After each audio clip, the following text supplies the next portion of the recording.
La République du Moldova. L'Assemblée va maintenant écouter l'allocution de son Excellence Charlotte Salwai Tabis-Masmas, Premier ministre de la République de Vanuatu. Je demande au protocole de bien vouloir accompagner son Excellence et je l'invite à présent à prendre la parole devant l'Assemblée.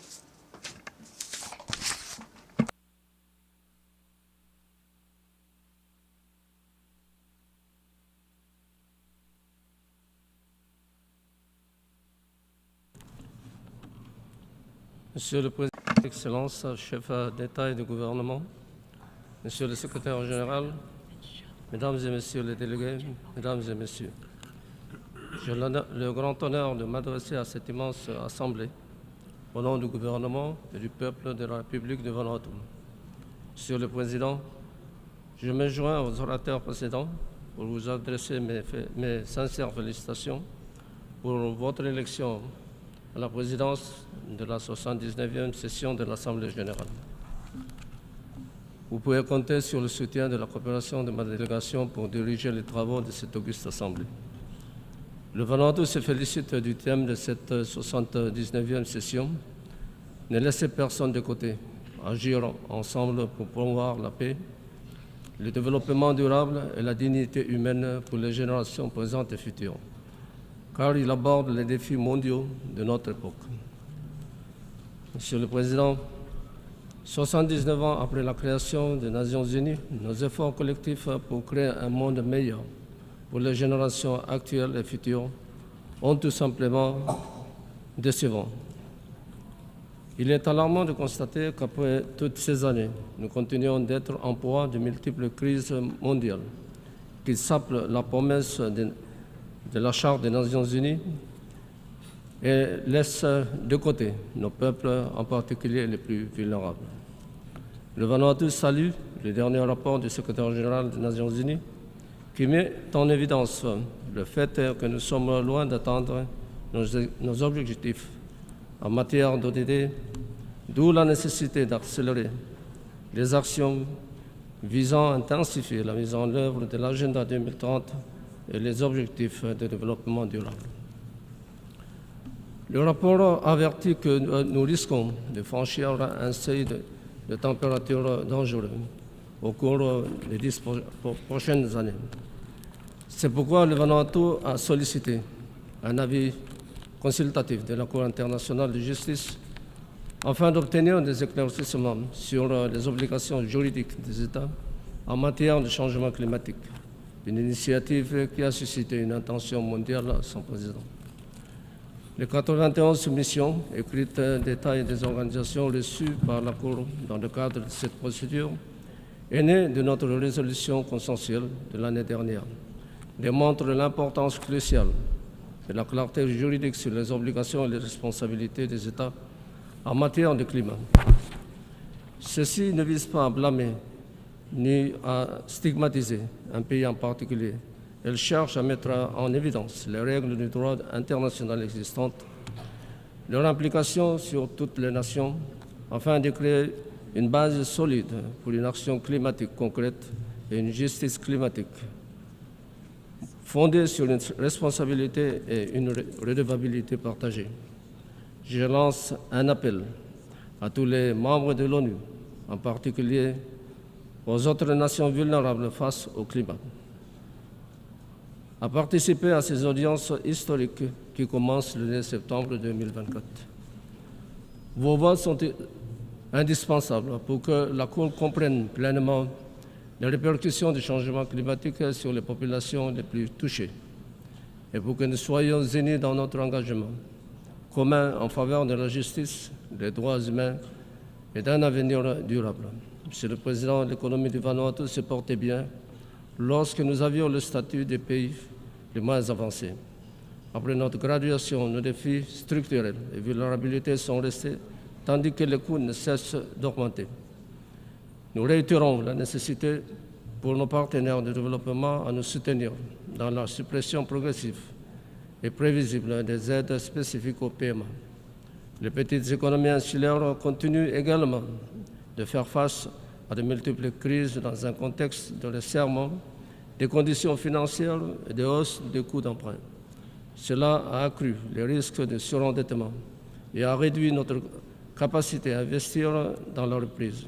Le Vanuatu se félicite des résultats du sommet pour l'avenir, qui appelle à des efforts mondiaux concertés pour réformer l'architecture économique et financière mondiale, afin de la rendre adaptée aux défis de ce siècle.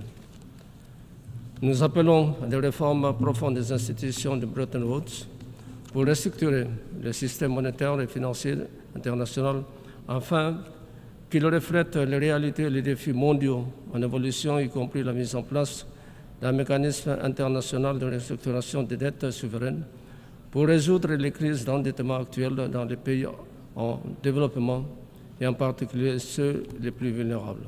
Le Vanuatu et d'autres pays, d'autres petites économies insulaires luttent contre l'assaut des catastrophes d'origine climatique, alors que nous continuons à essayer de renforcer la résilience et nous adapter au changement climatique, nous reculons trop souvent.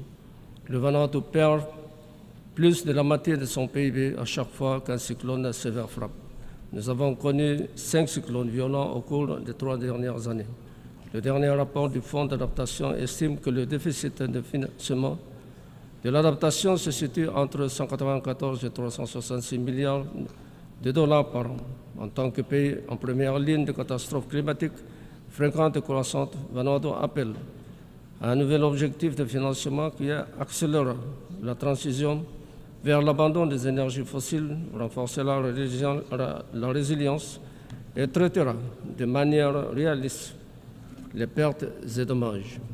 À la lumière de ces initiatives visant à atténuer le changement climatique et à s'y adapter, le Vanuatu estimait également qu'il est essentiel de prévenir les dommages les plus graves causés aux écosystèmes vitaux et régulateurs du climat de notre planète avant qu'ils ne se reproduisent.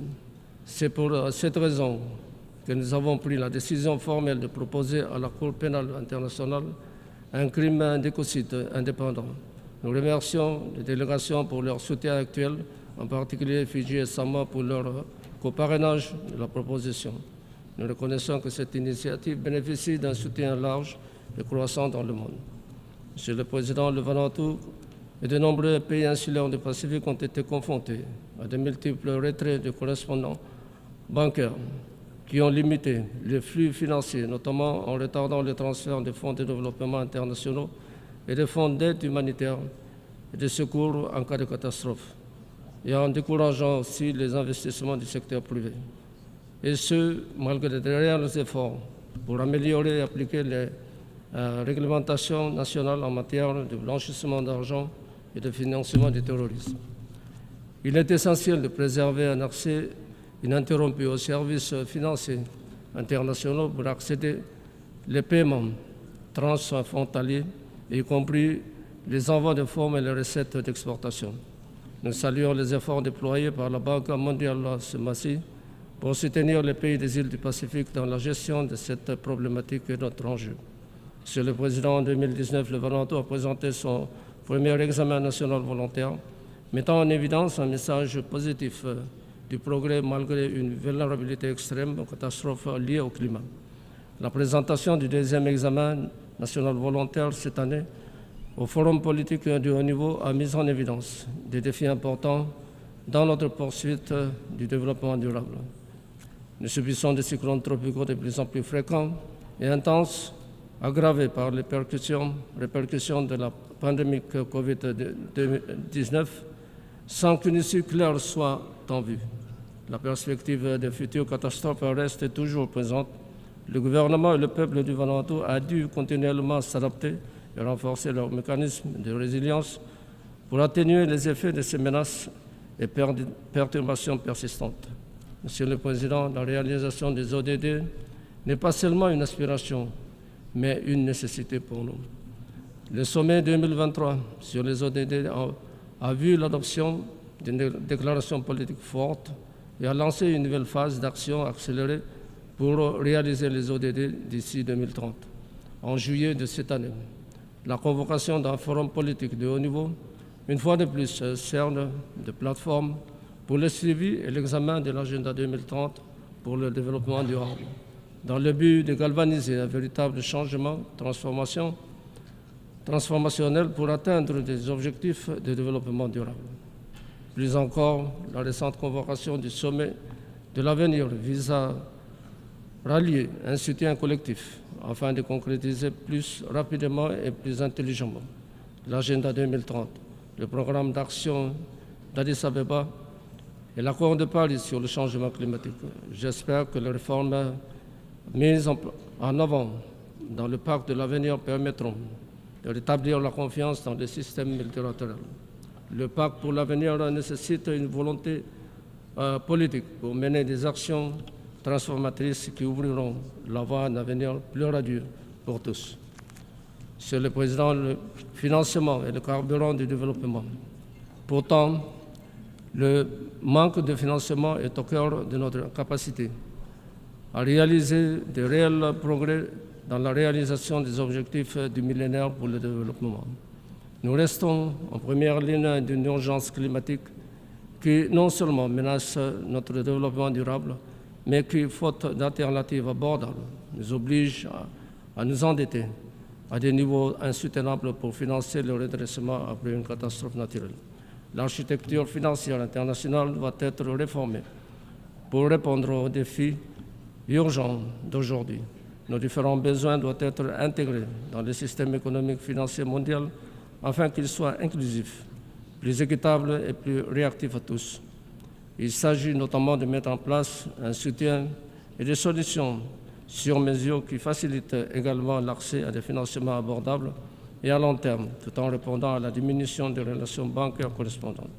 De même, il est crucial de renforcer la représentation et la participation significative des petits États insulaires en développement au sein des institutions économiques et financières mondiales. Monsieur le Président, Vanuatu, comme bon nombre de voisins du Pacifique, reste confronté à des menaces sanitaires et de développement aigus et existentiels, notamment le fardeau de maladies non transmissibles et à la malnutrition ainsi que des menaces de futures pandémies. Le Covid-19 et les cyclones tropicaux violents ont révélé au Vanuatu la fragilité de son infrastructure sanitaire et la nécessité d'investir dans un système de santé capable de mieux répondre aux besoins de sa population et aux futures pandémies et qui sera résilient au changement climatique et aux catastrophes naturelles qui en découlent. Nous demandons instamment à l'Organisation mondiale de la santé et aux pays des partenaires de collaborer pour améliorer l'accès de financement durable afin de soutenir nos efforts de prévention et de contrôle des maladies non transmissibles, ainsi notre démarche pour établir un système de santé adapté. Monsieur le Président, faire avancer l'agenda de ne laisser personne de côté dans le cadre des territoires non autonomes implique que nous devons travailler de manière constructive à l'achèvement du processus de colonisation.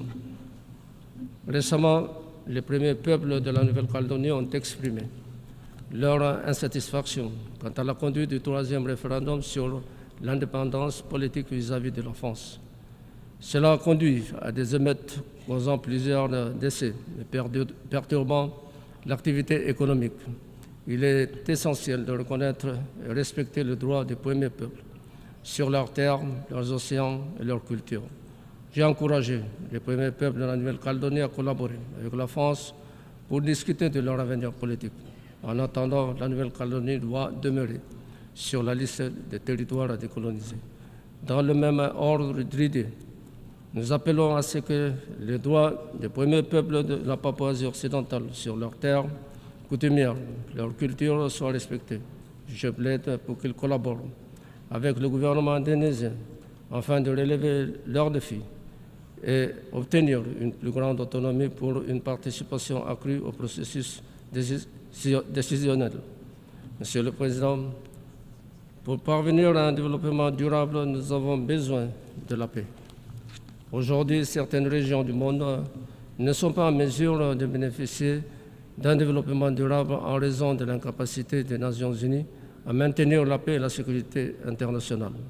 Nous appelons à une réforme urgente du Conseil de sécurité des Nations Unies afin qu'il soit adapté à son objectif et capable de relever les défis de notre temps.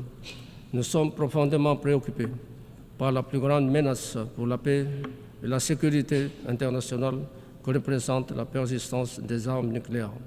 Compte tenu de l'aggravation actuelle des tensions géopolitiques mondiales, nous appelons à un effort renouvelé et renforcé pour sortir de l'impasse actuelle en matière de désarmement nucléaire et non prolifération nucléaire sous tous les aspects. Nous appelons également au respect des chartes des Nations Unies.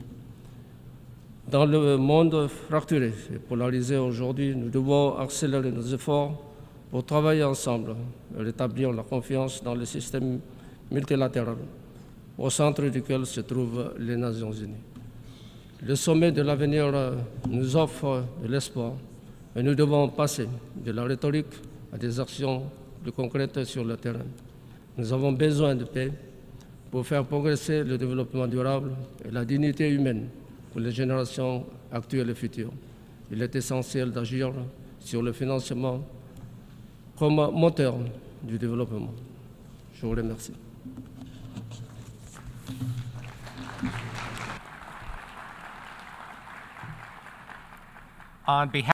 Au nom de l'Assemblée générale, je tiens à remercier le Premier ministre de la République de Vanuatu.